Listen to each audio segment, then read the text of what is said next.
Hola, ¿cómo están? Qué gusto. Hoy vamos a hablar de la independencia, la salud y las mujeres.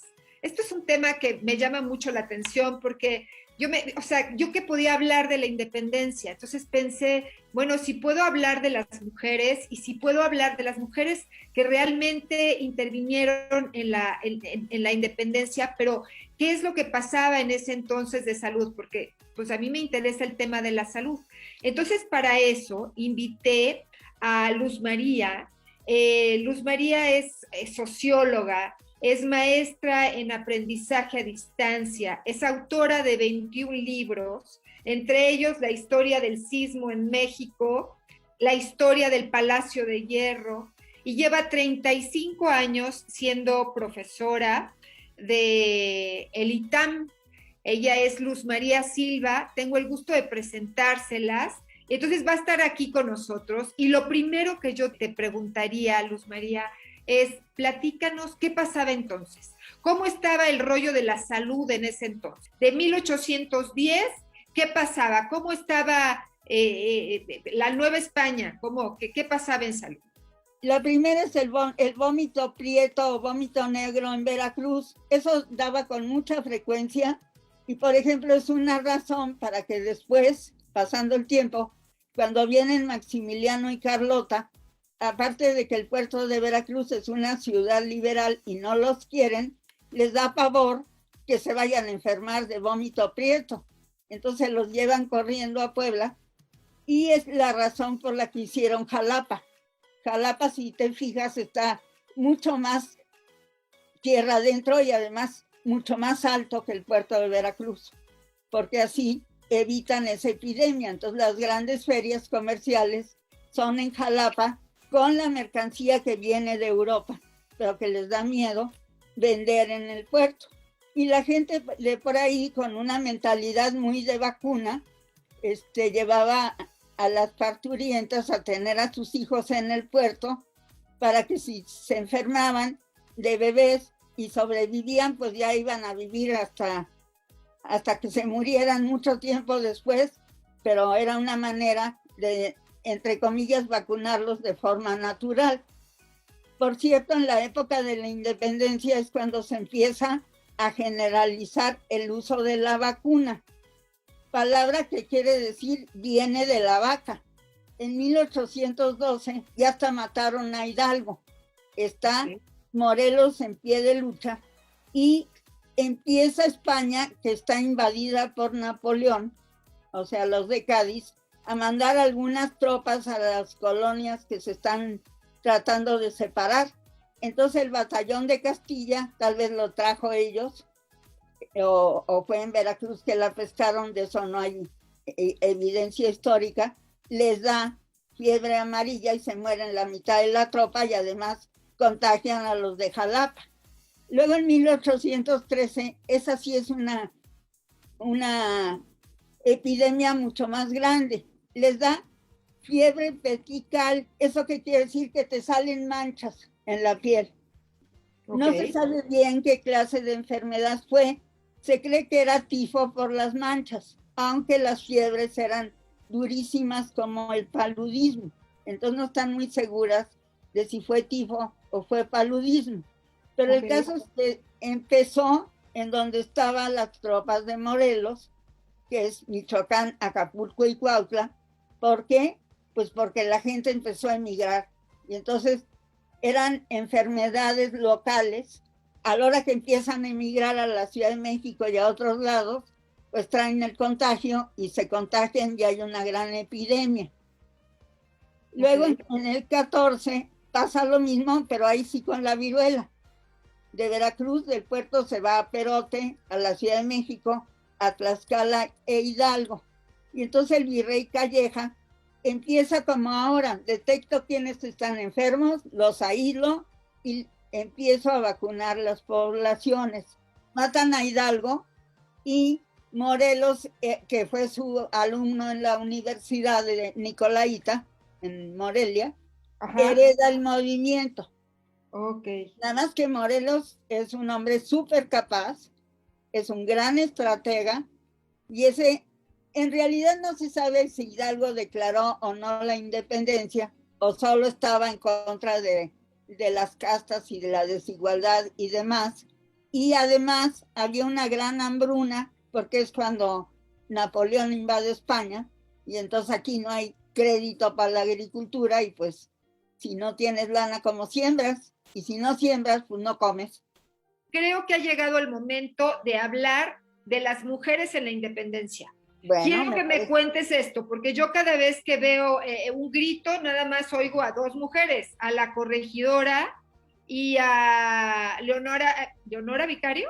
Ajá, que pasa como Leona, pero su nombre completo es Es Leonora. Leonora, ¿verdad? Sí, es Leonora Vicario. Ok, a ver, platícanos, por favor, yo quiero saber más de esto. Porque sí son dos personajes indispensables. Claro, a ver, la corregidora, ¿de qué se encargaba? ¿Ella en qué participó? Sí, bueno, mira, la corregidora, en realidad ella no tiene ese título, sino es esposa del corregidor Miguel Domínguez. ¿Qué es un corregidor? Alguien que corrige, que arregla los abusos que hacen sobre los indios. O sea, la chamba de Miguel Domínguez es proteger a los indios de Querétaro en las haciendas, etcétera, etcétera. Él parece ser un hombre progresista, pero ella es mucho más. ¿Qué fue lo que hizo la corregidora en la independencia de nosotros? Entonces, ella como progresista, ¿de qué se encargó? La conspiración habían quedado de que se levantaban en armas el 1 de octubre, pero como los descubren y la corregidora dio sus taconazos, pues entonces se lanzan en la noche del 15 al 16 de septiembre, que de paso es domingo, y entonces empieza el movimiento de independencia. Ella es una heroína nacional, benemérita de la patria y fundadora de México, porque si no ha sido por sus taconazos, pues no, los meten a la cárcel. Notable el avance médico y todas las mejoras de salud que hemos tenido de esa época en adelante. O sea, como que ahí están viendo el inicio de esa revolución de salud. Ok. Bueno, todas ahora, estas mujeres aparecen de 1810 a 1815, ¿correcto? Sí, que es la primera fase de la independencia. Así es. Resulta que Leona Vicario es una niña bien, es rica, hija de una pareja muy rica, que se muere, y entonces la cuida su tío Pomposo. Y don Pomposo es un muy importante abogado de la Nueva España y tiene un despacho. Y ahí viene a trabajar un pasante yucateco que se llama Andrés Quintana Roo, y se enamoran doña Leona y don Andrés, pero al tío Pomposo no le hace ninguna gracia porque don Andrés es pobretón, no es tan rico como ellos. Bueno, él se va primero con los López Rayón, que además son de la nobleza novohispana. Los López Rayón son súper cultos, etc. Y a través de los López Rayón llegan con Morelos. A ella la cachan porque manda dinero para mantener el movimiento, y entonces la cachan y van por ella, entonces se escapa. Se la llevan con López Rayón y con Morelos, y como ahí no faltan curas, pues ya los casan y ya. Entonces, en el movimiento de Morelos hay mucha gente que es muy culta, como José María Cos, que es el dueño del Despertador Americano, en donde escribe Leona. Okay. Ella se considera la primera periodista de México y de las primeras de América Latina. Ella, pues, contribuye mucho al movimiento de independencia. Tuvo 3 hijos, no se sabe uno de a qué edad, no encontré a qué edad se murió, si no se logró, si se logró. De los otros sí hay muchas cosas, de los otros 2. Y como financia cañones y demás cosas, cuando acaban con el movimiento de Morelos, ellos se tienen que esconder. Ella iba embarazada, entonces tiene a su hija Genoveva en una cueva, en el Estado de México, pues porque anda, como dicen, a salto de mata, o sea, corriendo entre las montañas, ¿no? Correcto. El tío la recoge a Andrés, y le dicen que si no quieren que vaya a la Inquisición, ella se tiene que acoger al indulto. Entonces por la hija lo hace y él se escapa, logra nunca ir a España exiliado, que era su pena, pero el tío logra que no vaya y pues se quedan aquí como un poco ya no haciendo nada hasta que de veras empieza la independencia, y él es un gran contribuyente de la legislación mexicana. Oye, Luz María, entonces lo que me estás presentando es la corregidora y Leona Vicario como realmente trabajando en pro de la Ajá, independencia. así es. Y la señora Calleja, pues era la mala. Pues sí, si no hizo nada, al menos no, su No hizo marido. nada, o sea, nada más apareció. Cuando se dé un grito a esta señora ni la vamos a mencionar. No, nunca jamás. Ella es de las malas. Ok, Sí, esta sería la primera fase. Si ajá, pasamos a la segunda fase de ok. independencia, La ¿cuál última sería? cosa es que esta es Sí. la única virreina que tiene un retrato en el Museo del Prado en España, Ah, mira. la señora Calleja. Ok. Entonces vienen Fray Servando y un militar español que se llama Francisco Javier Mina, y aquí se Ok. encuentran con Pedro Moreno, que es del estado de Jalisco. Hay una población que se llama así, era donde era su rancho, y esos hacen un movimiento de invitación, digamos, a luchar contra el absolutismo de Fernando VII, pero las tropas de Fernando VII pues los agarran. Entonces a Fray Servando lo mandan a San Juan de Ulúa, que es la prisión peor que hay en ese tiempo, que es En un fuerte que Veracruz, está en horrible, Veracruz. Exacto, así es, horrible. que es horrible, pues imagínate en ese tiempo cómo sería. Y a Mina y a Moreno los fusila. Ok. Entonces a últimas fechas se ha encontrado, se ha inventado esta persona que es Gertrudis Bocanegra. Bueno, el caso es que dice la historia ahora que tuvo 4 hijos y su esposo y uno de esos hijos se murieron en la batalla del Puente de Calderón, o sea, cuando Calleja le gana a Hidalgo. Ok. Y luego a ella lo que más se habla de ella es que ella es correo, o sea, es una señora elegante que va de una casa a otra aparentemente con sus amigos, y de lo que está hablando es cómo va el movimiento y qué tienen que hacer y dejar de hacer. La agarra la milicia y les dicen, pues nos dices quiénes son los que están metidos con Mina, y ella se niega a delatarlos y entonces la fusilan. Al mes siguiente fusilan a Mina en el mismo lugar.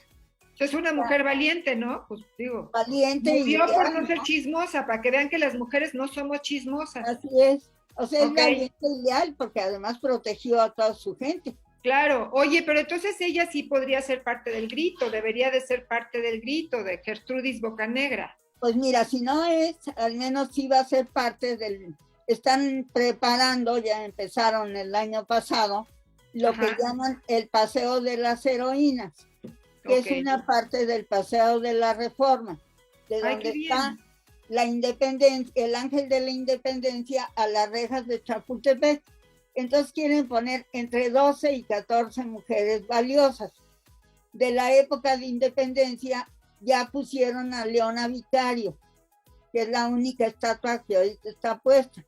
Y se supone que la segunda va a ser la de esta Gertrudis Bocanegra. Oye, pasemos a la tercera fase del movimiento de independencia. Bueno, aquí vamos a hablar de 4 mujeres, porque de una ya hablamos, que es la reina Isabel, que era una niña. Entonces, primero de la Güera Rodríguez. Ella sí existió, sí hubo, hay muchas evidencias históricas de que era muy adelantada para su época, pero también hay ya muchas exageraciones. Si ves, Esther, qué bonita está, Sí. parece ser que esta era su cara, pero realmente no hay un retrato de ella. Lo que pasa es que era amiga de Manuel Tolsá, que hizo escultura y pintura en La Profesa, y se cree que 2 vírgenes tienen la cara de ella o de una de sus hijas. Entonces, este retrato está basado en una de las imágenes de las vírgenes de la profesa.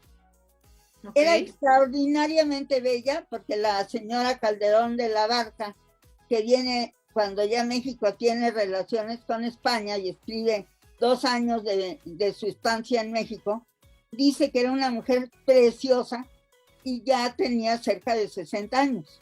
O sea que era una belleza impresionante. Tenía una vida muy escandalosa para la gente de ese tiempo. Se llevaba con hombres, sabía leer y escribir, sabía defender sus intereses. Entonces, es casi una heroína o una heroína sin el casi para las feministas. Y está bien, pero tiene muchas cosas que no se saben, sino que más bien parecen añadidas a su vida. Ok. ¿Ok? Por ejemplo, fue amiga de Alexander von Humboldt, que era gay, entonces eran amigos, punto. Pero ahora dicen que tenían una relación, bueno, no. Por él. Era su amigo, se vale tener amigos, claro, qué lindo. O sea, como que es otra vez la mentalidad de hoy y la de antes, ¿no? Antes claro. No era impensable que un hombre y una mujer tuvieran amistad, pero ellos tuvieron amistad, punto. Claro, y también, sí, qué bonito. Sí, también era amiga de Simón Bolívar, que vino a México y vivió en la calle de Bolívar, por eso se llama Bolívar. Ella vivía en Isabel la Católica y Madero, y Bolívar en Bolívar y Madero, entonces, pues, y en una ciudad que era muy chiquita, pues luego encontraron alguna tertulia y fueron juntos. Bueno, Iturbide tiene el ejército trigarante, es el de las 3 garantías, es su ejército con el que consuma la independencia. Entonces ahora se dice que como ella tenía su romance con Iturbide, Iturbide desvió el camino del ejército trigarante por ella, lo cual mi opinión muy personal es que está cañón que haya sido, nada más porque Madero era la avenida más importante de la ciudad, no veo por qué iba a entrar por otro lado. Bueno, la Güera Rodríguez era muy intelectual y se supone que una de las cosas que hizo fue influir en el plan de Iguala, que es la declaración de independencia de Iturbide, o sea, la declaración de México, pues. Entonces, digamos que es del ala intelectual. Otra mujer de Iturbide es su esposa. La pobre, nadie la pela. ¿Por qué? Nadie le hace caso porque pues no se ve muy agraciada, aunque dicen que era bonita, no se ve tanto. Cuando uno le pregunta a alguien, ¿cuál es la emperatriz de México? Te contestan que Carlota. Pues sí, esa es la emperatriz de México, pero es la segunda. La primera es Ana Huarte de Iturbide. Ana María Huarte de Iturbide. Sí, y esta Ana María, o Ana como le decían, ella en parte financió a su marido, o sea, el ejército trigarante, y eso lo financió ella. Era muy mala para los negocios, venía embarazada cuando Iturbide regresó a México para avisar que nos iba a invadir España, que lo fusilan, y se va a Filadelfia, y ahí vive y muere. ¿Y ahora, qué hay de Josefa Sánchez Barriga, viuda de O'Donoghue? Sí, pero el gobierno español le incauta todos sus bienes.